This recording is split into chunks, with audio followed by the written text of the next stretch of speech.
예, 안녕하세요. 5월 6일 화요일입니다. 긴 연휴의 마지막 날이네요. 오늘은 이제 팔란티어 얘기를 하려고 팔란티어를 가지고 나왔습니다. 먼저 이제 멤버십 누적 수익률을 보시면은요.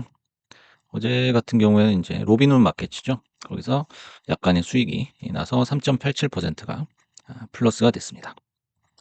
그래서 어제 가장 큰 이슈였다면은 이제 팔란티어의 실적 발표였죠. 그래서 이제 장 마감 때까지는 괜찮았지만 장 마감하고 실적 결과가 나오면서 이상하게 빠졌어요. 실적이 뭐 쇼크가 나온 것도 아니고 실적은 잘 나왔습니다. 견조한 실적에도 불구하고 결과는 마이너스 10% 가까이 지금 주가가 빠지는 모습인데요. 지금 현재 뭐 본장 합산해 가지고 9.82% 정도. 예. 본장은 거의 보합으로 마감을 했죠. 종가가 마이너스 0.4 니까요. 근데 인제 5 분봉 보시면은 네, 이렇게 인제 실적 발표 장 끝나고 나서 실적 발표 나오면서 거의 뭐 10% 9% 10% 가까이 이렇게 빠져서 L자형으로 횡보를 하고 있는 그런 모습이에요. 그래서 그 내용을 자세히 살펴보겠습니다. 일단 이제 L자형 급락이 나온다는 거는 분봉에서 일시적인 거죠. 예, 일시적인 급락이고 누군가가 한꺼번에 다 같이 던졌다 요렇게 볼 수 있습니다. 그래서 좀 '과도한 조정이다. 예, 과매도다.' 이렇게 볼 수 있고요. 주가는 아마 곧 회복이 될 겁니다. 그래서 인제 그 떨어진 이유는 '기반형된 실적 이슈다.'라는 거예요. 그래서 '실적이 잘 나올 것이다. 견조하게 나올 것이다.'라는 거는 이미 예상을 했던 거기 때문에 그런 이제 기대 심리가 다 그 주가에 반영이 돼 있었던 거죠. 그래서 '정고점까지 이렇게 찍고서 약간 조정을 받는 거다.' 이렇게 보시면 되겠고요. 차익 실현 물량으로 해석하는 게 맞을 것 같습니다. 그래서 여러분들이 인제 이렇게 주가가 짧은 시간에 급하게 변동이 될 때 그때 아마 가장 큰 손실을 보게 될 수 있을 텐데요. 뭐 어제까지만 해도 굉장히 잘 나갔기 때문에 높은 곳에서 인제 과도한 기대를 가지고 들어오신 분들이 꽤 될 거라고 생각을 합니다. 그런 분들께서 이렇게 시간 외에 급락을 하게 되면 뭐 오늘이나 오늘 밤이나 이럴 때 인제 갑자기 또 매도를 하고 던지고 나가는 경우가 발생하게 되는데요. 그런 케이스가 어떻게 보면 주식 시장에서는 '가장 빨리 손실을 낼 수 있는 방법이다.'라는 거예요. 가장 빨리 손실을 낼 수 있는 방법이다. 뭐 의도는 하지 않았겠지만.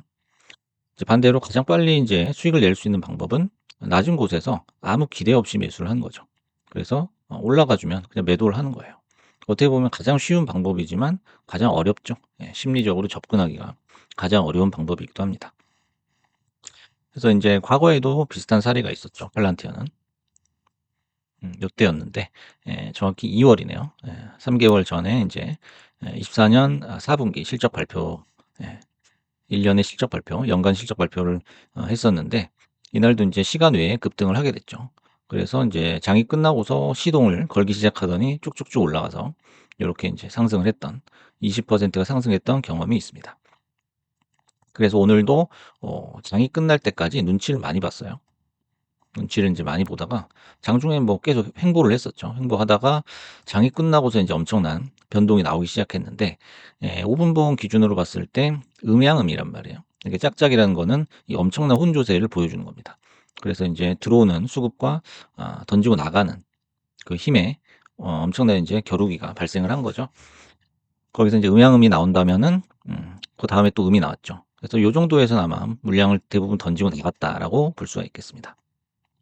그래서 내가 이 상황을 보고서 이제 결정을 하겠다라고 했다면 사실상 음양음 요 패턴에서는 정리를 하는 게 맞다라는 거죠.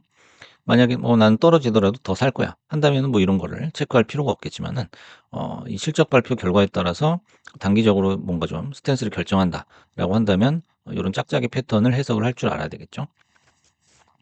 그래서 양음양, 반대로 양음양이 나오면 상승할 가능성이 높죠. 그래서 인제 실적 발표가 보통 이제 장 끝나고 하게 되는데 하게 되면은 소나기는 일단 피할 수 있으면 피하는 게 좋다라는 거죠. 밑에서 다시 사더라도요. 그래서 인제 급락이 나오더라도 실망할 이유도 없다라는 거죠. 여러분께서는 인제 기존의 매매 계획대로 매매 계획을 검토하고 매매 계획대로 실행을 하면 되는 거예요. 그래서 만약에 인제 내가 매매 계획을 애초에 세웠을 때 이미 나왔던 시나리오라면은 요런 인제 10% 급락이 추가 매수로 인제 기쁘게 대응을 하면 되겠고요. 만약에 인제 기존 매매 계획에서 난 5% 10% 빠지면 무조건 나갈 거야. 라면은 그대로 진행을 하는 게 맞습니다. 당장 매도하는 게 맞죠. 그래서 지금 상황에서는 여러분들이 기존에 어떤 계획을 세웠느냐에 따라서 굉장히 방향이 달라질 것 같아요. 그래서 기존에 세웠던 해당 종목에 대한 계획이 곧 요런 급락에서의 나의 대응이 될 것이다. 요렇게 해석하는 게 가장 맞을 것 같습니다. 그럼 실적 발표 구체적인 내용을 살펴보면요. 매출은 8억 8천만 달러, 그다음에 EPS가 0.13이 나왔는데요. 시장 예상치보다 좋았어요. 시장 예상치는 8억 6천만 달러 였기 때문에 두 수치 모두 예상치에 부합하거나 상회를 했죠. 예. 뭐 서프라이즈까지는 아니지만은 실적이 잘 나온 거거든요, 이거는. 근데 왜 떨어지느냐라는 거죠. 아무래도 이제 높은 밸류에이션에 대한 부담이다라는 거죠. 네, 그래서 지금 현재 뭐 300조, 400조 가까이 되고 1년에 뭐 2조 정도? 2조 벌까 말까인데. 그래서 이제 퍼가 200 정도 되니까 아무래도 부담이 될 수밖에 없죠.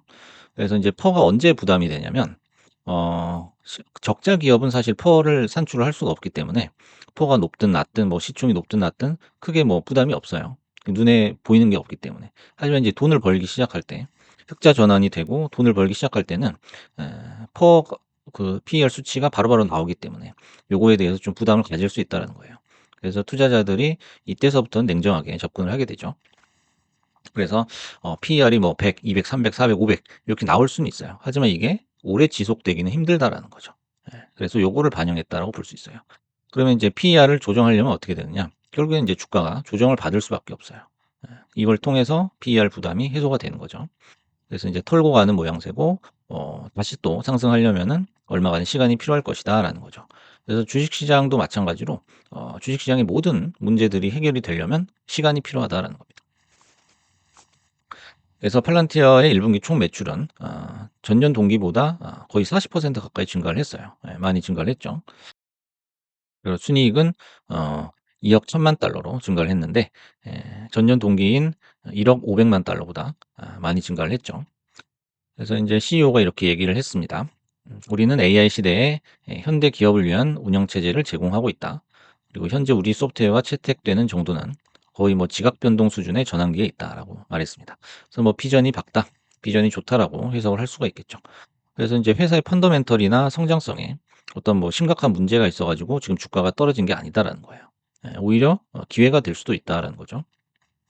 그래서 여기서 그림을 하나 살펴볼 건데요. 이제 위에가 인제 주가 그래프고 밑에가 이제 실적 그래프예요. 그래서 인제 다른 변수 없이 실적이 주가에 어떤 영향을 주느냐 고거를 한번 그려 봤습니다. 그래서 파란색 인제 실적 그래프를 보시면은 보통 이제 아주 성장을 잘하는 기업으로 봤을 때 이게 실적에는 등락이 있을 수 있거든요. 예, 무조건 이제 뭐 전년 동기보다 무조건 계속 올라가고 이런 경우는 거의 없죠. 그래서 등락이 살짝 있을 수 있어요. 하지만은 인제 그 실적의 변동폭은 크지 않죠. 그리고 장기적으로 점진적으로 상승을 하게 되고요. 하지만 주가는 좀 다릅니다. 예, 주가는 인제 그 펀더멘털적인 거 외에도 심리에 의한 등락이 플러스 알파로 작용을 하게 된다는 거죠. 그래서 실적 등락의 어떤 배에서 제곱으로 변화량이 생긴다라는 겁니다. 그래서 예를 들어서 인제 실적 컨센서스가 약간 하회했다. 네, 실적 발표를 했는데 좀 어닝 쇼크가 나왔다. 뭐 쇼크 수준은 아니어도 약간 좀 실망스럽다, 떨어졌다 하면은 주가는 그냥 뭐 폭락해 버리죠. 그래서 뭐 '회사가 망했나?' 싶을 정도로 주가가 폭락하는 경우를 볼 수가 있습니다. 하지만 결국에는 주가가 상승할 때도 큰 폭으로 또 오르게 되죠. 그래서 등락폭이 실적 그래프보다 훨씬 더 변화가 크다라는 거를 알 수가 있죠. 그래서 인제 팔란티어에 대한 어떤 전망을 해 보면 투자 자체는 매우 긍정적이다라고 볼 수 있습니다. 하지만 올인은 위험하겠죠. 그래서 워런 버핏도 인제 얘기를 했지만은 어 "모든 돈을 다 한 종목에 넣지 않는다." 그리고 또 모든 현금을 주식에다 다 넣지 않는다라는 거죠. 현금 비중을 강조를 했죠. 그래서 콧대 담으실 때도 이런 종목은 올인을 해서는 안 된다라는 거예요. 지금 이제 4월 30일 기준 국내 투자자들의 팔란티어 주식 보관액은 42억 달러라고 합니다. 거의 6조 원인데요. 이게 인제 애플 주식 보관액인 41억 달러를 인제 상회했다라는 거예요. 애플보다 인기가 좋다라는 거예요. 그래서 팔란티어보다 더 많이 가지고 있는 거는 테슬라랑 엔비디아뿐이다라는 거죠. 그래서 인제 팔란티어가 이 M7 급의 인기를 가지고 있다라는 거예요. 시총은 M7 급이 아니지만 지금 거의 인기나 어떤 수급적인 면에서는 거의 추월을 했다라는 겁니다. 하지만 인제 모든 어떤 투자나 매매나 베팅이나 이런 데서 몰리게 되면은, 사람들이 몰리게 되면은 부러지는 그런 인제 법칙이 있죠. 그래서 '베팅의 영원한 진리다.'라는 거죠. 그래서 우리가 너무 이렇게 과열이 됐을 때는 적당히 선을 조정하는 게 중요하다는 겁니다. 그래서 오늘 급락 같은 경우에는 이제 수급적인 측면에서 봤을 때는 단기 자금의 유출로 보는 것도 상당히 신빙성이 있습니다. 그래서 연초만 해도 팔란티의 주식 보관액이 현재의 절반가량이었다고 합니다. 하지만 이제 지난달 25일, 말이 지난달이지 지금 열흘도 안 됐거든요. 열흘밖에 안 됐거든요. 그래서 열흘 동안 뭐 팔란티어가 애플을 이제 추월을 해 버렸다는 거예요. 열흘 동안 이제 한국에서만 이제 3조 원 정도 보유량이, 보유 금액이 늘었다는 거죠. 그래서 열흘간에 무슨 일이 있었나? 미장이 급반등을 했죠. 미장이 급반등을 하면서 엄청난 단기 자금이 한꺼번에 유입이 됐습니다. 이건 한국뿐만 아니라 뭐 전 세계적으로 마찬가지죠. 돈이 많이 들어왔거든요. 특히 인제 한국 사람들 같은 경우에는 지나치게 팔란티어에 편중이 돼 있다라는 거예요. 그래서 인제 뭐 한 놈만 집중해서 패는 그런 경향이 있죠. 그래서 포트폴리오에서 여러분이 인제 50% 정도가 넘어가게 된다면은 팔란티어의 비중을 줄일 필요도 있다라는 거예요. 그래서 인제 규모나 지금 규모가 많이 커졌어요. 그리고 앞으로의 성장 여력이나 이런 것도 성장은 하겠지만은 이전 같지는 않을 것이다. 그래서 투자 수익성 면에서는 오히려 타 종목에 비해서 떨어질 가능성도 우리가 염두에 두어야 된다는 거죠.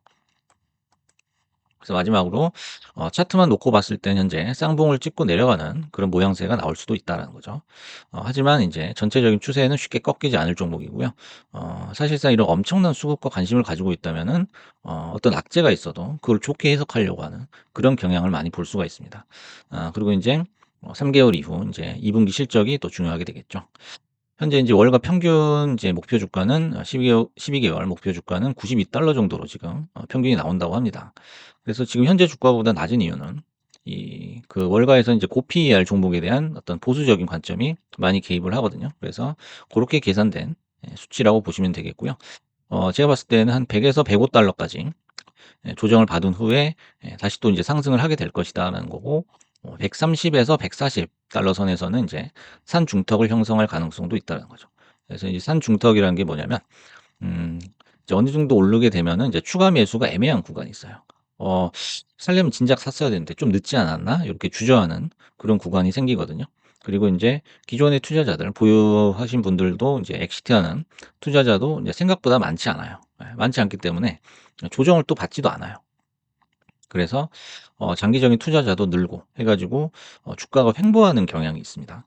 주가가 횡보하는 경향이 있어서 지금까지의 상승이 좀 둔화되면서 상승을 쉬어가는 구간이 한동안 나올 수도 있다는 거죠. 그래서 이후에 이제 실적이나 어떤 기업의 뉴스, 그리고 전체 시장 분위기에 따라서 상승하든지 횡보하든지 하락하든지 새롭게 이제 방향을 정할 가능성이 있다는 거죠. 그래서 인제 만약 2 분기 3 분기 실적만 쇼크 없이 괜찮게 나오게 된다면, 이번 1 분기 실적처럼 요 선에서 나오게 된다면은 아마 내년 상반기까지는 무난하게 상승을 할 것이다라는 거죠. 이제 하지만 수익률이 여러분이 기대하는 것보다 그렇게 크진 않을 것이다라는 거거든요. 일단은 지금 물리적인 규모가, 덩치가 엄청나게 커졌습니다. 커졌기 때문에 빠르게 올라가는 그런 모습을 보기는 힘들 것이다라는 거죠. 따라서 인제 포트 비중은 쪼끔 조절을 할 필요가 있겠다라는 겁니다.